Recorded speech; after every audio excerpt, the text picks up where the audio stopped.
என்னங்க, நீங்க தைரியமா இருங்க. எப்படி எப்படி நாங்கெல்லாம் இருக்கோங்க. எப்படி வந்தனா? விக்ரம், அவ இப்படி பண்ணுவான்னு நான் எதிர்பார்க்கவே இல்லடா. இல்லடா, இல்ல, அந்த ருத்ராவை நம்ம சும்மா விடக்கூடாது விக்ரம். அவளை ஏதாவது பண்ணி ஆகணும் விக்ரம். விக்ரம், யோசி யோசி, அவளை ஏதாவது பண்ணு. கொஞ்சம் பொறுமையா இருக்கமா. அப்பாவை இப்படி பார்த்தா உங்களாலேயே தாங்கிக்க முடியலனா நான் நேர்ல பார்த்தம்மா. நேர்ல பார்த்து எனக்கு எப்படி இருக்கும்னு யோசிச்சு பாருங்க.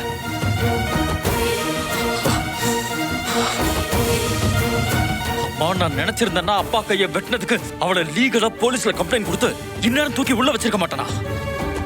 அப்புறம் என்னடா, அவளை தூக்கி உள்ள வைக்க வேண்டியதானே? அதுக்கப்புறம் நமக்கு உள்ள தெரிஞ்சவங்களை வச்சு அவளை நம்ம என்ன வேணா பண்ணலாம் விக்ரம்.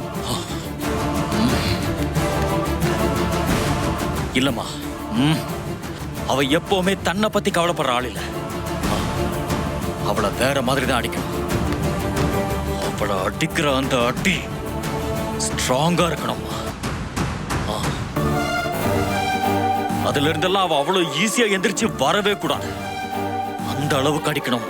ஏதோ ஒண்ணு விக்ரம், அவளை உடனே ஏதாவது பண்ணு. அவளை சும்மா மட்டும் விட்டுறக்கூடாதுடா. இல்ல, அவளை அவசரப்பட்டு அப்படி எதுவும் பண்ண முடியாதுமா. நம்ம காவ்யாவோட ஃபியான்சி அந்த கதிர் வேற இப்ப அவ கூட இருக்கான். அன்னைக்கு நடந்த சுகுணாவோட பிரச்சனையால இந்நேரம் என்ன பத்தி காவ்யா கிட்ட விசாரிக்க ஆரம்பிச்சிருப்பான்.